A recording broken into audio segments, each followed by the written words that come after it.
الحمد لله رب العالمين والعاقبة للمتقين والصلاة والسلام على سيد الأنبياء والمرسلين وعلى آله وأصحابه ومن تبعهم بإحسان إلى يوم الدين.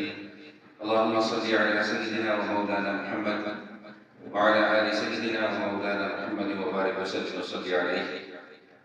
رب اشرح لي صدري ويسر لي أمري واحلل عقدة من لساني يفقهوا قولي. سبحان ربك رب العزة عما يصفون وسلام على المرسلين والحمد لله رب العالمین. گزشتہ نشست میں اس عنوان پر گفتگو مکمل کی تھی کہ نبی کریم علیہ الصلوۃ والتسلیم جمعہ کی نماز میں اور عیدین کی نماز میں اکثر سبح اسم ربک الاعلی اور هل اتاک حدیث الغاشیہ ان صورتوں کی تلاوت فرمایا کرتے تھے. اس ضمن میں مسئلہ یہ عرض کر دیا تھا کہ جو شخص بھی امام ہو جو لوگوں کو نماز پڑھائے اس کے لیے حکم یہ ہے کہ وہ نماز ہلکی اور مختصر پڑھائے. زیادہ لمبی لمبی نمازیں پڑھانا جائز تو ہے لیکن بہتر نہیں ہے. یہاں پر ایک سوال سامنے آیا, اکثر لوگوں کے ذہنوں کے اندر بھی یہ اشکال ہوا کہ حضور علیہ الصلوۃ والسلام سے تو لمبی لمبی نمازیں پڑھانا بھی ثابت ہے اور آپ یہ کہہ رہے ہیں کہ جی نمازیں مختصر پڑھاؤ. تو اس کا بڑا آسان سا اور سمپل سا جواب ہے کہ وہ نماز پڑھانے والے حضور تھے اور پیچھے نماز پڑھنے والے صحابہ تھے. سمجھ رہے بات؟ یہاں نہ حضور ہے نہ پیچھے نماز پڑھنے والے صحابہ ہیں. تو نبی کریم علیہ الصلوۃ والتسلیم سے جب دو مختلف قسم کے اعمال آ جائیں, ایک عمل آ جائے اور ایک قول آ جائے, تو پھر یاد رکھیے گا کہ دونوں میں گنجائش ہوتی ہے لیکن حکم پر عمل کرنا ضروری ہوتا ہے. اب اگر کوئی لمبی نماز پڑھا دیتا ہے تو وہ جائز ہے, گنجائش ہے, تو ناجائز یا حرام کام اس نے نہیں کر دیا, لیکن حکم کیا ہے کہ نماز مختصر پڑھاؤ, لوگوں کا خیال رکھو. جیسا کہ حدیث میں آتا ہے کہ تمہارے پیچھے ضعیف لوگ بھی ہوتے ہیں, کمزور لوگ بھی ہوتے ہیں, تو لہذا نماز کو مختصر کراؤ. بھائی تمہیں اپنی قرات سنانے کا شوق ہے وہ اکیلے میں پڑھ لیا کرو, وہ جتنی مرضی لمبی نماز پڑھو. تو یہ ایک ضمنی طور پہ درمیان میں بات آ گئی تھی, تو میں نے سوچا اس کو بھی عرض کروں. اب بات کو آگے لے کے چلتے ہیں. هل اتاک حدیث الغاشیہ, سورۃ الغاشیہ کے مضامین کا ہم نے آغاز کیا تھا. الغاشیہ میں نے عرض کر دیا تھا کہ یہ قیامت کے ناموں میں سے ایک نام ہے اور اس کا معنی ہے ڈھانپ لینے والی. اور یہ بھی عرض کر دیا تھا کہ اس کو ڈھانپ لینے والی کیوں کہا کہ قیامت کی جو ہولناکی ہوگی وہ ہر چیز کو اپنی لپیٹ میں لے لے گی, تو اس لیے اس کو الغاشیہ کا نام دیا. اب یہ جملہ سمجھنے فرمایا کہ هل اتاک حدیث الغاشیہ, عربی زبان سے جو لوگ تھوڑی بہت واقفیت رکھتے ہیں تو وہ یہ جانتے ہیں کہ حل استفہام کے لیے آتا ہے. جو سوال آپ نے پوچھنا ہوگا تو وہاں پر حل آتا ہے, جسے ہم انگلش میں وٹ کہتے ہیں, اردو میں کیا کہتے ہیں, یہ کیا حال ہے. تو ایسے مواقع میں اکثر حل استعمال ہوتا ہے, لیکن یہ حل یہاں پر استفہام کے لیے نہیں ہے بلکہ تحقیق کے لیے ہے. یعنی اس کا معنی یہ ہے کہ هل اتاک حدیث غاشیہ, یعنی قد اتاک حدیث غاشیہ, مطلب یہ ہے کہ آپ کے پاس غاشیہ کی خبر یقینی طور پہ آ چکی ہے. روایات میں مفسرین نے ایک روایت نقل کی ہے کہ حضور علیہ الصلوۃ والسلام کہیں تشریف لے جا رہے تھے تو ایک خاتون یہی تلاوت فرما رہی تھی قرآن کریم کی آیت مبارکہ کہ هل اتاک حدیث غاشیہ. تو حضور نے سن لیا, تو حضور علیہ الصلوۃ والسلام نے جواب دیا کہ قد جاءنی, ہاں مجھ تک یہ خبر بولا بھائی پہنچ چکی ہے. بات سمجھ میں آئی کہ خاتون تلاوت فرما رہی ہیں, حضور وہاں سے گزر رہے ہیں, تو خاتون کیا پڑھ رہی ہیں هل اتاک حدیث الغاشیہ, کہ آپ کے پاس غاشیہ کی خبر پہنچ گئی ہے. تو حضور نے جواب کیا دیا کہ قد جاءنی, ہاں میرے پاس یہ خبر غاشیہ کی پہنچ چکی ہے. تو کیا فرمایا کہ نہیں هل اتاک حدیث الغاشیہ, آپ کے پاس غاشیہ یعنی قیامت کی خبر پہنچ چکی ہے. یہاں پہ یہ بات سمجھ لیں, پہلے بھی ہم پڑھ کر آ چکے ہیں, دوبارہ اس بات کو سمجھ لیجیے کہ قرآن بار بار ان چیزوں کا تذکرہ کیوں کرتا ہے, کیوں کرتا ہے, قیامت کا بار بار کیوں تذکرہ آ رہا ہے. بھائی ٹھیک ہے ایک دفعہ بتا دیا, پتہ چل گیا, لیکن نہیں, وہ 20 صورتیں ہم پڑھ چکے ہیں کہ جس میں اللہ تعالیٰ بار بار قیامت کا تذکرہ فرما رہے ہیں. کیوں, اس کی وجہ کیا ہے؟ لیکن ایک وجہ تو اس کی یہ ہے کہ قیامت ابھی ہمارے سامنے ہے نہیں, اور اس بات کو ہضم کرنا مشکل ہے کہ اتنی بڑی کائنات ہے، یہ سب ختم ہو جائے گی اور چٹکیوں میں ختم ہو جائے گی، اور پھر دوبارہ سے ہم زندہ ہوں گے۔ بھئی ان کا جو کفار تھے مکہ کے، ان کا بھی تو مین مدعا کیا تھا، یہ کرنا کہ دوبارہ مرنے کے بعد ہم زندہ کیسے ہوں گے؟ ہماری سمجھ میں یہ بات نہیں آتی۔ تو اس چیز کو ہضم کرنا تھوڑا سا مشکل ہے کہ یار اتنی بڑی کائنات ہے، اتنی بڑی کائنات ہے، اتنا بڑا سورج ہے، اتنی بڑی یہ ایک گلیکسی ہے، اور اس جیسی لاکھوں کروڑوں گلیکسیز ہیں، ہماری گلیکسی تو آٹے میں نمک کے برابر ہے بالکل، تو یہ اتنی بڑی کائنات کیسے چٹکیوں میں ختم ہو جائے گی؟ تو چونکہ اس عقیدے کے اوپر یقین رکھنا تھوڑا سا مشکل ہے، سوچ وچار کرنے کی ضرورت پڑتی ہے، اس لیے اللہ تعالیٰ بار بار اس عقیدے کو دہراتے ہیں کہ تمہیں سوچ وچار کرنے کی اس میں ضرورت نہیں ہے، ہم نے کہہ دیا ہے تو پھر کہہ دیا ہے۔ بھائی کائنات بنائی بھی ہم نے ہے اور ختم بھی اس کو ہم کریں گے۔ جب ہم نے کہہ دیا کہ جنت ہے، تم نے مان لیا کہ جی ٹھیک ہے ہوگی، یقینی طور پہ ہوگی جنت، ہم نے کہا بھی دوزخ ہے، تم نے مان لیا بھی دوزخ ہے، تو اسی طرح تمہیں قیامت کو بھی ماننا پڑے گا کہ یہ آنی ہی آنی ہے، یہ سب کچھ ختم ہونا ہی ہونا ہے، ہم نے دوبارہ زندہ ہونا ہی ہونا ہے، ہم نے جواب دہی کے لیے اللہ کے سامنے پیش ہونا ہی ہونا ہے۔ اس لیے بار بار بار بار عقیدے کے اوپر گفتگو کی جاتی ہے، بار بار عقیدہ یاد کروایا جاتا ہے، عقیدہ توحید کا ہو وہ بھی اسی طرح بار بار یاد کروایا جاتا ہے، عقیدہ آخرت کا ہو وہ بھی اسی طرح بار بار یاد کروایا جاتا ہے اور سمجھایا جاتا ہے، تاکہ یہ بات دل کے اندر دماغ کے اندر بیٹھ جائے کہ جس طرح اللہ کو ایک ماننا ضروری ہے، اسی طرح قیامت کو ماننا بھی ضروری ہے۔ یہ بات سمجھ میں آ گئی؟ اب آگے آگے فرمایا کہ وجوہ یومئذ خاشعہ عاملۃ ناصبہ تصلی نارا حامیہ، بہت سارے چہرے اس دن ایسے ہوں گے جو ذلیل ہو رہے ہوں گے۔ یہ مضمون بھی ہم پہلے پڑھ چکے ہیں کہ بھئی دو گروہ بن جائیں گے، ایک گروہ وہ ہوگا کہ جس پر اللہ تعالیٰ کے انعامات برس رہے ہوں گے، ایک گروہ وہ ہوگا جس پر اللہ تعالیٰ کی طرف سے سزا ہوگی۔ یہ جو ابھی ہمارے یہاں کوئی 70 72 50 100 200 400 گروہ میں ہم لوگ تقسیم ہوئے ہیں نا، سیاسی اختلافات، مذہبی اختلافات، مسلکی اختلافات، خاندانی اختلافات، گروہی اختلافات، قومی اختلافات، لسانی اختلافات، ہیں جی، ابھی تو ہم علاقائی اختلافات، ابھی تو ہم ان چیزوں میں تقسیم ہوئے نا، وہاں پر جا کر یہ ساری تقسیم ختم ہو جائے گی، وہاں پر ایک ہی تقسیم باقی رہ جائے گی، ماننے والے اور نہ ماننے والے، بس یہ تقسیم باقی رہ جائے گی، باقی ساری کی ساری تقاسیم جو ہیں وہ ختم ہو جائیں گے۔ تو جو ماننے والے ہوں گے وہ کامیاب اور کامران ہیں، قرآن بار بار اس کا اعلان کر چکا ہے، جو نہ ماننے والے ہیں وہ ناکام اور نامراد ہیں، قرآن بار بار اس کا اعلان کر چکا ہے۔ تو فرمایا کہ وجوہ یومئذ خاشعہ، اس دن بہت سے چہرے ایسے ہوں گے جو ذلیل ہو رہے ہوں گے۔ اچھا یہ بات بھی سمجھنے کہ قرآن اکثر چہرے کا تذکرہ کیوں کرتا ہے، جیسے پہلے بھی ہم پڑھ کر آ چکے ہیں کہ ان کے چہروں پر مار لگائی جائے گی، کہ چہرہ جو ہے یہ جسم کا ایک نمایاں حصہ ہے۔ آپ نے اگر کسی کی پہچان کرنی ہے، کسی کی شناخت کرنی ہے، تو آپ اس کے ہاتھوں کو دیکھ کے نہیں پہچانیں گے، آپ اس کے چہرے کو دیکھ کے پہچانیں گے، ٹھیک ہے نا؟ آپ کسی کے پیر دیکھ کر اسے نہیں پہچانیں گے، آپ کسی کو پہچانیں گے تو اس کے چہرے کو۔ تو چہرہ جسم کا ایک نمایاں حصہ ہے، اس لیے قرآن بار بار جو ہے وہ چہرے کا تذکرہ کرتا ہے۔ اور دوسری وجہ علماء فقہاء علماء مفسرین نے یہ بھی لکھی ہے کہ دیکھو آپ کو زندگی میں جو بھی معاملات پیش آتے ہیں اس کا اثر چہرے پر نمایاں ہوتا ہے۔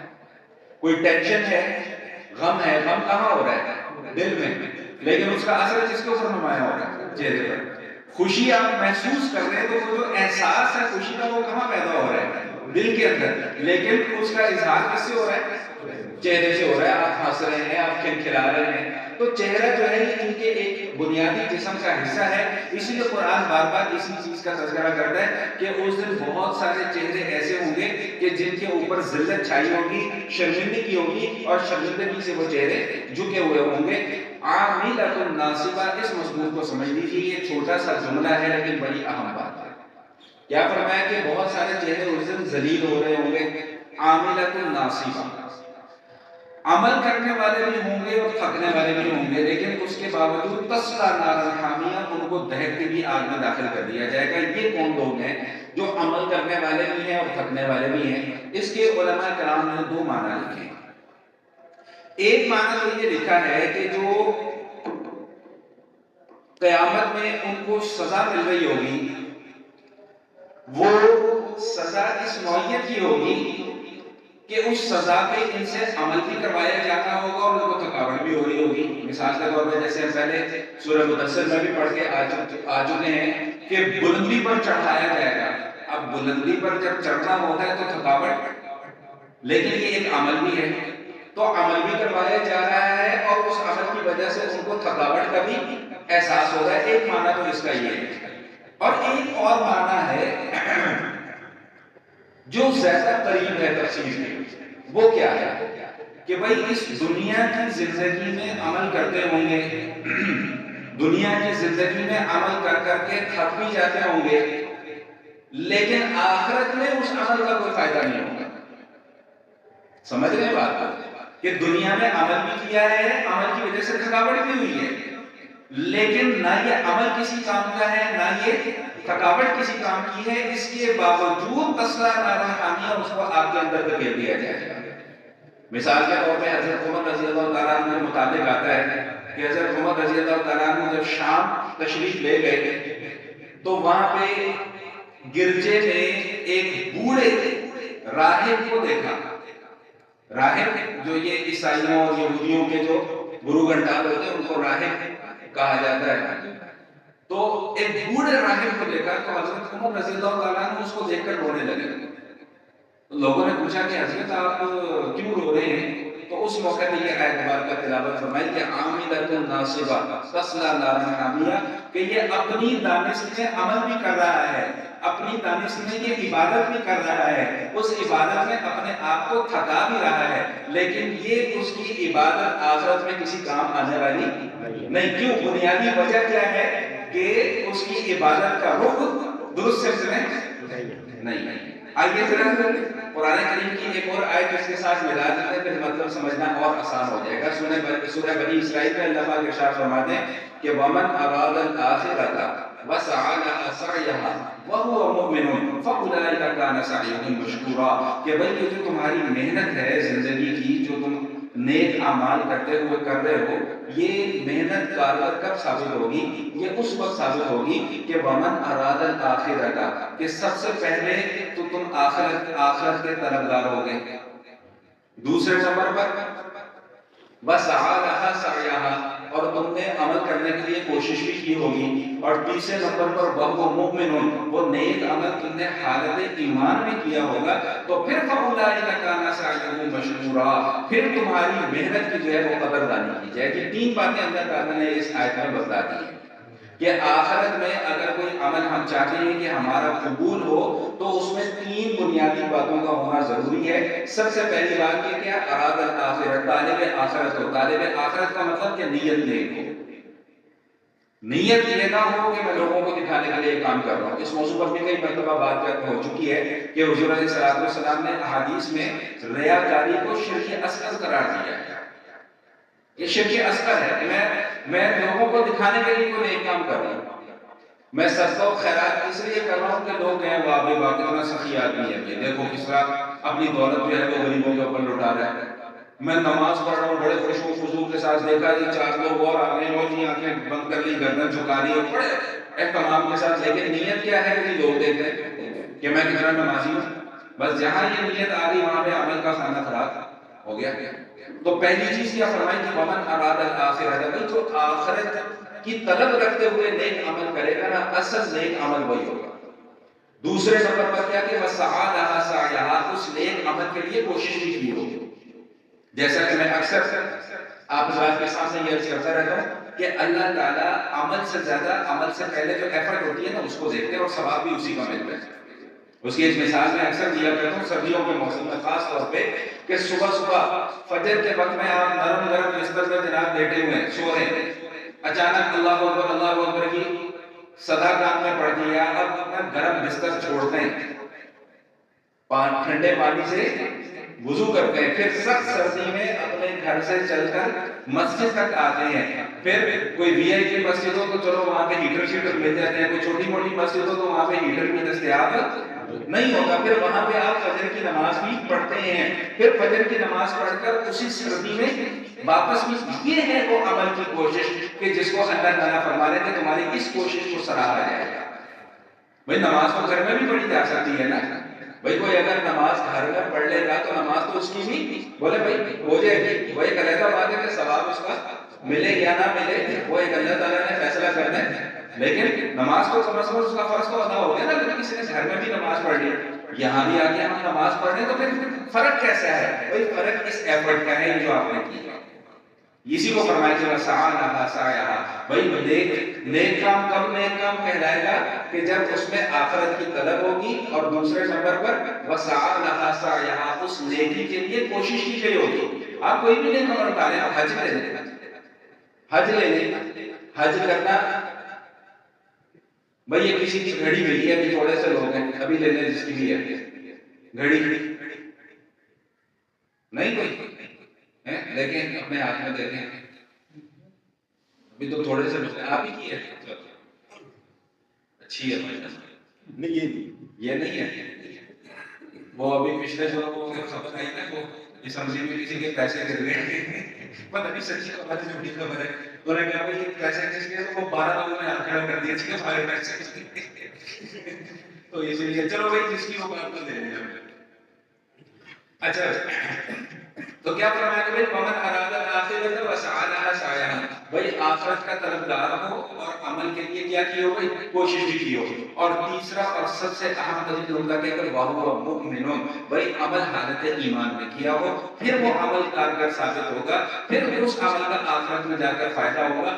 اگر ان تین چیزوں میں سے کوئی ایک چیز بھی مائنس ہو گئی تو پھر اس عمل کا آخرت میں فائدہ نہیں ہوگا۔ تو حضرت عمر رضی اللہ تعالیٰ عنہ اس راہب کو دیکھ کر کیوں رو رہے ہیں کہ بھائی یہ عمل بھی کر رہا ہے، محنت بھی کر رہا ہے، اپنے آپ کو اس عمل میں تھکا بھی رہا ہے، لیکن اس کی عبادت کا رخ جو ہے وہ درست سمت میں نہیں ہے، اس لیے مجھے اس کی حالت کو دیکھ کر رونا آ گیا۔ بھائی عبادت اور ریاضت تو ہندو بھی کرتے ہیں، عبادت اور ریاضت تو عیسائی بھی کرتے ہیں، عبادت اور ریاضت تو یہودی بھی کرتے ہیں، دیکھا نہیں میں دیوار کے سامنے جا کر روتے ہیں، چیختے ہیں، چلاتے ہیں، وہ اپنی طرف سے وہ عبادت ہی کر رہے ہیں، اس عبادت میں اپنے آپ کو تھکا بھی رہے ہیں۔ ہندوؤں کو دیکھ لیں وہ کتنے لمبے لمبے چلے کاٹ رہے ہوتے ہیں، کوئی گنگا کا اسنان کر رہا ہے، سبزیوں میں جا کے نا ٹھنڈے پانی میں جا کر کھڑے ہو جاتے ہیں، اپنی طرف سے تو وہ کیا کر رہے ہیں؟ عبادت ہی کر رہے ہیں، اپنے آپ کو تھکا بھی رہے ہیں، لیکن فرمایا کہ ان کی یہ عبادت تسلا نار الحامیہ، یہ ان کو آگ کے اندر لے کر جائے گا، یہ عبادت ان کو فائدہ نہیں دے گی، کیوں؟ اس لیے کہ عبادت کا رخ جو ہے وہ درست سمت میں نہیں ہے۔ تو کیا فرمایا کہ بھئی وجوہ یومئذ خاشعہ عاملۃ ناصبہ تصلی نارا حامیہ تسقی من عین آنیہ، بھئی کھولتے ہوئے چشموں سے ان کو پانی پلایا جائے گا۔ یہ جہنم کے عذاب کا تذکرہ چلتا ہے، ابھی جنت کے انعامات بھی آ گئے، پریشان ہونے کی ضرورت نہیں ہے۔ میں ہمیشہ یہ بتاتا ہوں قرآن کا مزاج کیا ہے کہ جب جہنم کا عذاب ذکر کرتا ہے تو جنت کے انعامات کا بھی ذکر کرتا ہے، جب جنت کے انعامات کا بھی ذکر کرتا ہے تو جہنم کے عذاب کا بھی ذکر کرتا ہے۔ دونوں باتیں قرآن کیوں ذکر کرتا ہے؟ دونوں باتیں قرآن اسی لیے ذکر کرتا ہے کہ جنت کے انعامات کا سن کر جہنم کے عذاب سے بے خوف نہ ہو جانا، اور جہنم کا عذاب سن کر اللہ کی رحمت سے نا امید نہ ہو جانا، اس لیے اللہ جنت اور جہنم دونوں کو ساتھ ساتھ لے کر چلتے ہیں۔ تو کیا فرمایا کہ تسقی من عین آنیہ، بھئی اللہ تعالیٰ فرما رہے ہیں کہ ان اہل جہنم کو کھولتے ہوئے چشموں سے پانی پلایا جائے گا۔ مفسرین فرماتے ہیں کہ یہ چشمہ کب سے کھول رہا ہے؟ فرمایا کہ جس دن اللہ نے جہنم کو پیدا کیا ہے نا، اب ہمیں نہیں پتا کب پیدا کیا، 5000 سال پہلے، 10,000 سال پہلے، 1,00,000 سال پہلے، 1 کروڑ سال پہلے، 2 کروڑ سال پہلے، 25 لاکھ سال پہلے، کتنے سال گزر کے جہنم کو پیدا ہوئے ہمیں، اس وقت سے یہ پانی کا چشمہ کھول رہا ہے، اور کب تک کھولتا رہے گا؟ جب تک کہ قیامت آ نہیں جائے۔ تو فرمایا کہ اس کھولتے ہوئے چشمے سے جہنمیوں کو پانی پلایا جائے گا۔ تسقی من عین آنیہ لیس لهم طعام الا من ضریع، بھوک لگے گی کھانا مانگیں گے، کھانا مانگیں گے منادوا یا مالک لیقضی علینا ربک، پہلے بھی ہم پڑھ کر آ چکے کہ جو جہنم کا داروغہ ہے نا مالک، اس کو بلائیں گے مالک سنو مالک سنو مالک سنو، مالک سنے گے کئی سال کئی ہزار سال تک وہ ان کی بات ہی نہیں سنے گا. جب بات سنے گا تو پوچھے گا کیا کہتے ہو، تو کہیں گے کہ ہمیں اللہ سے معافی دے والوں کہتا اپنی بکواس بند کرو، یہ قرآن کے اندر اپنی آواز بند کرو. بالکل اسی طرح کئی سو سال تک کئی ہزار سال تک یہ کھانا مانگتے رہیں گے، وہ کھانا نہیں دیا جائے گا. لیکن جب دیا جائے گا بھائی ڈرانے کے لیے نہیں سمجھانے کے لیے، قرآن کا ترجمہ پڑھ کے سنا رہا ہوں آپ کو کہ لیس لہم طعام الا من ضریع، جب ان کو کھانا دیا جائے گا تو کیا کھانا دیا جائے گا، جہنم کے کانٹوں کا کھانا دیا جائے گا. ایک تو کانٹے اور وہ بھی کس کے، جہنم کے. لیس لہم طعام الا من ضریع لا یسمن ولا یغنی من جوع، بھائی نہ اس کھانے سے ان کا جسم موٹا ہوگا نہ ان کی بھوک مٹے گی. اس پر میں چند باتیں آپ حضرات کے سامنے عرض کرنا چاہوں گا، پھر بات کو آگے لے کے چلتے ہیں. دیکھیں ہم دنیا میں کھانا کھاتے ہیں، اور کھانا کھانے کی بنیادی کتنی وجوہات ہیں، دو وجوہات. ایک تو ہم کھانا اس لیے کھاتے ہیں کہ ہماری بھوک مٹ جائے، اور دوسرا ہم کھانا اس لیے کھاتے ہیں کہ ہمارا جسم جو ہے وہ تندرست اور توانا رہے. اللہ نے اسی مٹی سے ہمیں پیدا کیا ہے نا، تو ہماری خوراک کا انتظام بھی اللہ نے کس سے کیا ہے، اسی مٹی سے کیا ہے. تو خوراک ہم کیوں لیتے ہیں، تاکہ ہمارا جسم جو ہے وہ تندرست اور توانا رہے. یہ جو صحت ہے نا، صحت یہ اللہ تعالیٰ کی اتنی بڑی نعمت ہے، اتنی بڑی نعمت ہے، اتنی بڑی نعمت ہے کہ میرے پاس الفاظ نہیں ہے کہ میں اس کو کس طرح بیان کروں کہ یہ اللہ کی کتنی بڑی نعمت ہے. اس کی قدر اسی انسان کو ہوتی ہے جس کے پاس صحت نہیں ہوتی.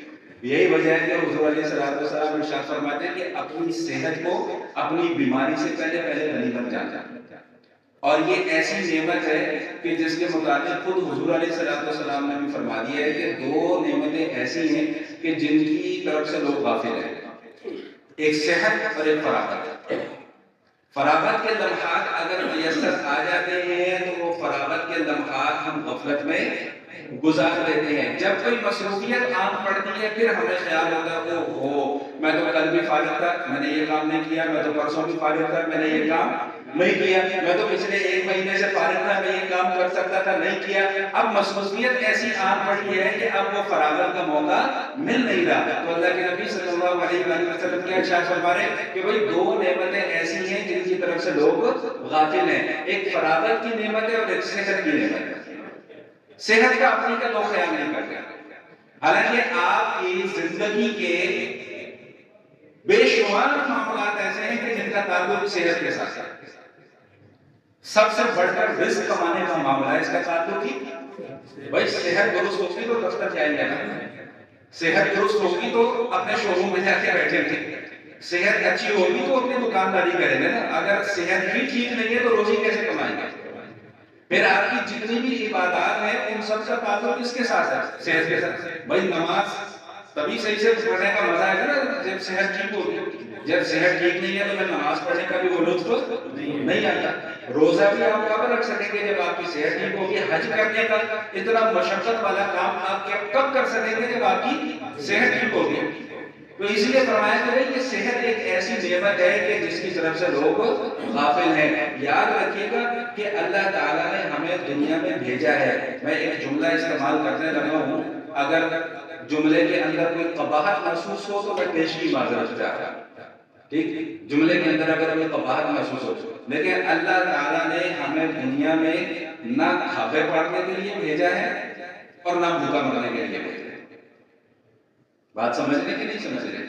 نہ اللہ نے ہمیں اس لیے بھیجا ہے کہ اپنی پوری زندگی کھابے پڑھنے میں گزار دو. بھائی صبح بھی کھابا، دوپہر بھی کھابا، رات بھی کھابا، سارا دن کھابے چل رہے. اور نہ اللہ نے ہمیں اس لیے دنیا کے اندر بھیجا ہے کہ بھوکے مر جاؤ. نہیں، فرمایا کہ مومن جو ہے نا، مومن ایک آنت میں کھاتا ہے اور کافر 7 آنتوں میں کھاتا ہے. کیا مطلب؟ مومن کھانا اتنا کھاتا ہے جتنی اسے ضرورت ہوتی ہے، اور کافر پیٹ بھر بھر کے کھانا کھاتا ہے. وہ حدیث میں نے پہلے بھی آپ کو سنائی تھی کہ ایک آدمی نے حضور علیہ السلام کے سامنے آ کر ڈکار دی تو حضور علیہ السلام نے سخت ناپسندیدگی کا اظہار فرمایا کہ اپنی ڈکاروں کو ہم سے دور رکھو.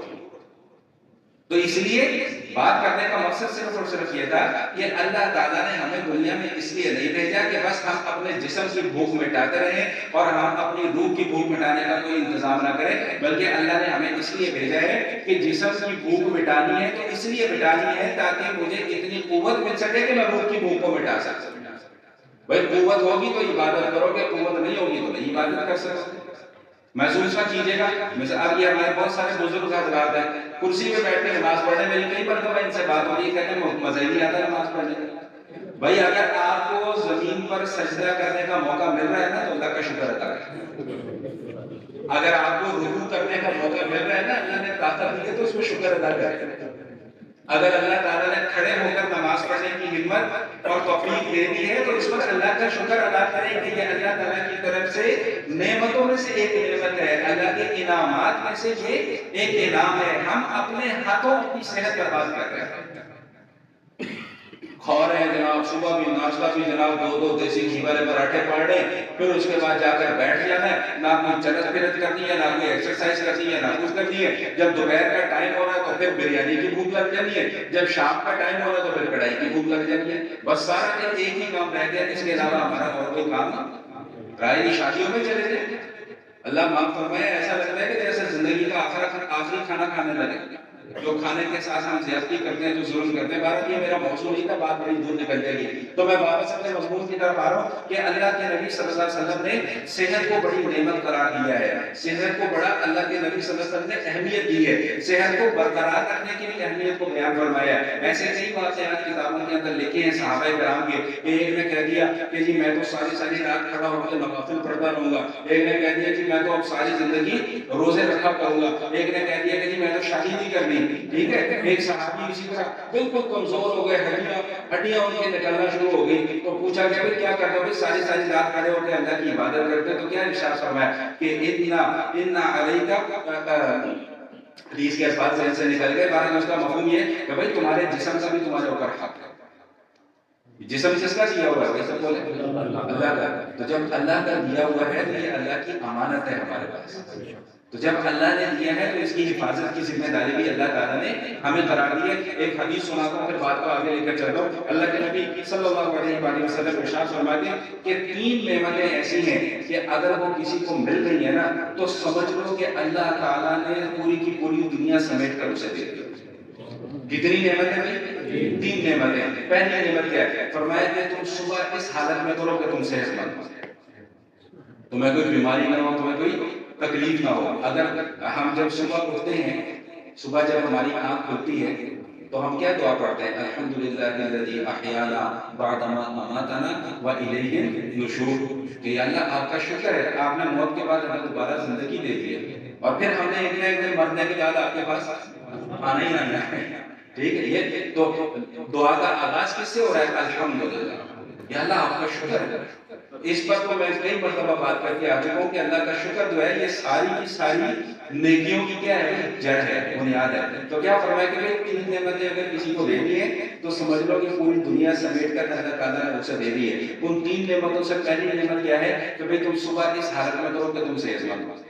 دوسری نعمت کیا ارشاد فرمایا کہ تم اپنے اہل و عیال، اپنے خاندان، اپنے بیوی بچوں سے کی طرف سے بالکل مطمئن ہو اور بے خوف ہو، تمہیں کسی کا ڈر اور خوف نہ ہو، اطمینان ہو کہ الحمدللہ اللہ پاک نے بیوی بڑی نیک دی ہے، بچے اللہ کا شکر ہے کہ بچے بڑے نیک ہیں، ان کو کوئی بیماری نہیں ہے، ان کو کوئی تکلیف نہیں ہے۔ میرے بڑے عزیز ہیں، یہ درمیان میں باتیں آ جاتی ہیں، یہ بھی سبق کا حصہ ہی ہوتا ہے۔ میرے ایک عزیز ہیں، عزیز کیا میرے خالہ ہیں، خالہ ساس ہیں میری، یو ایس اے میں ہوتے ہیں۔ ان کی اولاد جو ہے نا بڑی مختصر سی اولاد ہے، 2 بیٹیاں ہیں، 1 بیٹا ہے، دونوں بیٹیوں کی شادی ہو گئی۔ میں یہ اس لیے بتا رہا ہوں کہ ابھی کل مجھے بتانے کی خبر آئی کہ جی ان کا بی پی جو ہے وہ بہت شوٹ کر گیا۔ وہ کیوں کہ جو ایک بیٹا ہے نا جی اس کا بیچارے کا ذہنی توازن ٹھیک نہیں، اور عمر اس کی تقریباً 20-25 سال کے قریب اب ہو چکی ہوئی ہے۔ تو آپ خود اندازہ لگا لیں کہ یہ ماں باپ کے لیے کتنی بڑی آزمائش ہے۔ اور اللہ کے نبی کیا فرما رہے ہیں؟ اب یہ حدیث سمجھ میں آ رہی ہے کہ اللہ کے نبی کیا فرما رہے ہیں کہ تمہاری صبح اس حالت میں ہو کہ تم اپنے اہل و عیال کی طرف سے مطمئن اور بے خوف ہو، اور تیسری بات اللہ کے نبی صلی اللہ علیہ وسلم کا ارشاد فرماتے ہیں کہ ایک دن کی خوراک کا تمہارے پاس انتظام موجود ہو تو سمجھ لو کہ اللہ تعالیٰ نے پوری دنیا سمیٹ کر تمہیں دے دی۔ بھائی اللہ کا شکر ادا کریں، اللہ کا شکر الحمدللہ بولے ساتھ مل کر الحمدللہ کہ ہمارے پاس صرف ایک دن کی خوراک کا انتظام نہیں ہے بلکہ ہمارے پاس کافی شوق ہے الحمدللہ۔ الحمدللہ اللہ پاک نے اس قابل کر دیا ہوا ہے کہ ہم نے کم از کم تو 2-3 مہینے کا شوق تو اپنے پاس خوراک کا رکھا ہوتا ہے۔ تو اللہ کے نبی کیا فرما رہے ہیں کہ اگر یہ 3 نعمتیں تمہیں میسر آ گئی ہیں نا تو سمجھ لو کہ پوری کی پوری دنیا سمیٹ کر اللہ نے تمہیں دے دی ہے۔ اب اس پر بھی اللہ کا شکر ادا نہ کرو تو پھر کب اللہ کا شکر ادا کرو؟ تو بات کہاں سے چلی تھی کہ بھئی جہنمیوں کو جو کھانا کھلایا جائے گا لا یسمن ولا یغنی من جوع، نہ اس سے ان کی بھوک ختم ہوگی اور نہ ان کا جسم جو ہے وہ توانا اور تندرست ہوگا۔ تو اس پر میں نے یہ بات چلائی تھی کہ جسم کی تندرستی جو ہے اور اس کی صحت کا خیال رکھنا یہ میری اور آپ کی ذمہ داری ہے۔ باقی کیسے خیال رکھنا ہے اس کا مشورہ آپ کو مجھ سے بہتر جو ہے وہ ڈاکٹر حضرات دے سکتے ہیں۔ آئیے میں بات کو مختصر کر رہا ہوں، اس مضمون کو مکمل کرنا ہے۔ اگلا جملہ جو آیا وہ انعامات کا آیا۔ بھائی کیا وجوہ یومئذ ناعمہ لسعیہا راضیہ، یہ سنیے گا ذرا کیا فرمایا کہ بھئی بہت سارے چہرے ایسے ہوں گے جو تر و تازہ ہوں گے، اللہ کی نعمتیں جو انہیں مل رہی ہوں گی نا ان نعمتوں پر خوش ہوں گے۔ اب وہی بات جو میں آغاز میں کر کے آ چکا ہوں، اب دوبارہ نہیں دوہراؤں گا۔ جنہوں نے شروع سے سن لیا ان کو میری بات سمجھ میں آ رہی ہے۔ کیا فرمایا کہ لسعیہا راضیہ، جو دنیا میں اس نے کوشش کی ہوگی نا اپنی اس کوشش کے وہ خوش ہو رہا ہوگا۔ یہاں پر جو اس نے اللہ تعالیٰ کی بندگی اختیار کرنے کے لیے جو ایفرٹ کی ہوگی نا اس ایفرٹ کا صلہ جب اسے آخرت میں نظر آئے گا نا تو اس ایفرٹ کے اوپر وہ خوش ہو رہا ہوگا کہ ہاں اچھا ہوا میں نے یہ کام کر لیا، اگر میں نہ کرتا تو آج مجھے بھی ان کی طرح رگڑا لگا ہوتا۔ اس لیے ایک جملہ میں دوبارہ دہرا رہا ہوں تاکہ بات کو جو ہے وہ سمجھنا آسان ہو جائے، جو بھی میں نے کچھ دیر پہلے بھی عرض کیا کہ بھائی اللہ تعالیٰ نیکی کو نہیں دیکھتے بلکہ نیکی سے پہلے جو آپ نے کوشش کی ہے نا اللہ اس کوشش کو دیکھتے اور اسی کوشش کے اجر ملتا ہے۔ تو کیا فرمایا کہ لسعیہا راضیہ، بھئی اپنی اس کوشش کو دیکھ کر وہ خوش ہو رہا ہوگا، صلہ جو مل رہا ہے، انعام جو مل رہا ہے، فی جنت عالیہ، بھئی بڑے اونچے باغات ہیں، فی جنت عالیہ لا تسمع فیہا لاغیہ، بھئی جنت کے اندر کوئی اوٹ پٹانگ گفتگو ہوگی۔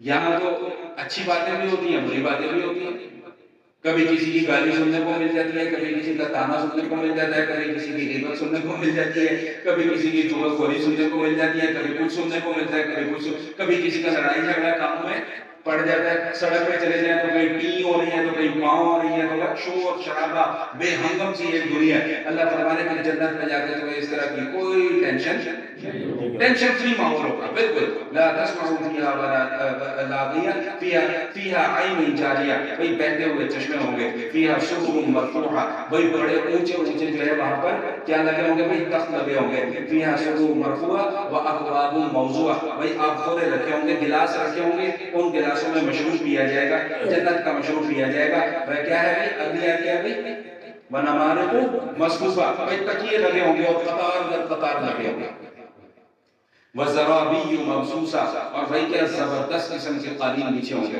ان قالینوں کی اس قالین کے سامنے کوئی حیثیت ہے؟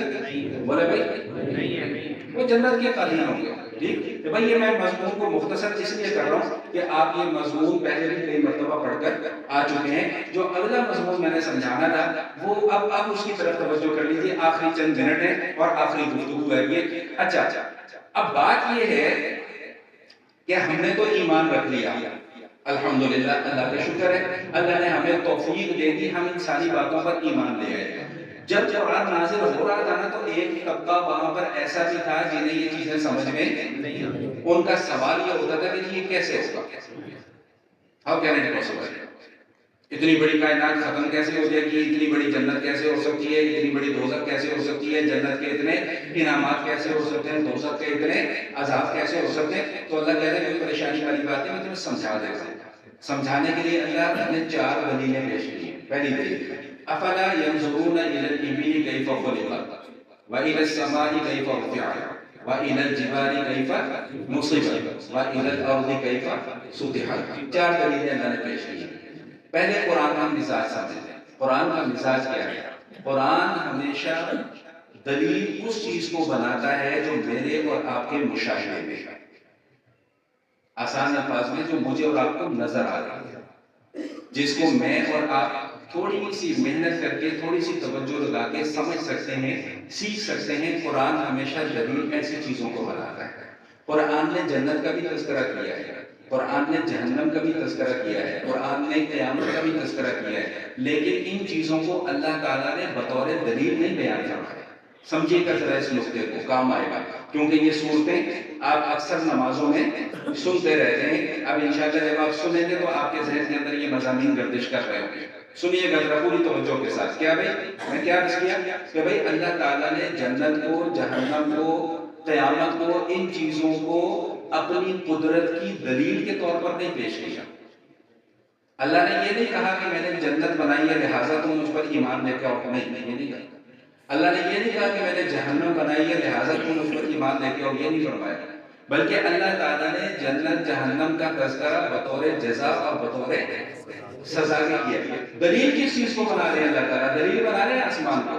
بھئی آسمان دیکھو، یہ آسمان تم بنا سکتے ہو؟ نہیں بنا سکتے۔ زمین دیکھو، زمین کے اندر سے اگنے والے نباتات دیکھو، آسمان سے اترنے والی بارش دیکھو، ان چیزوں کو اللہ تعالیٰ نے دلیل بنایا ہے۔ اب سنیے گا کہ قابل توجہ بات ہے یہاں پر کہ اللہ تعالیٰ نے سب سے پہلے دلیل کیا پیش فرمائی ہے کہ افلا ينظرون الى الابل کیف خلقت، کیا تم اونٹ کی طرف دیکھتے نہیں کہ اونٹ کو اللہ نے کیسے پیدا کیا ہے؟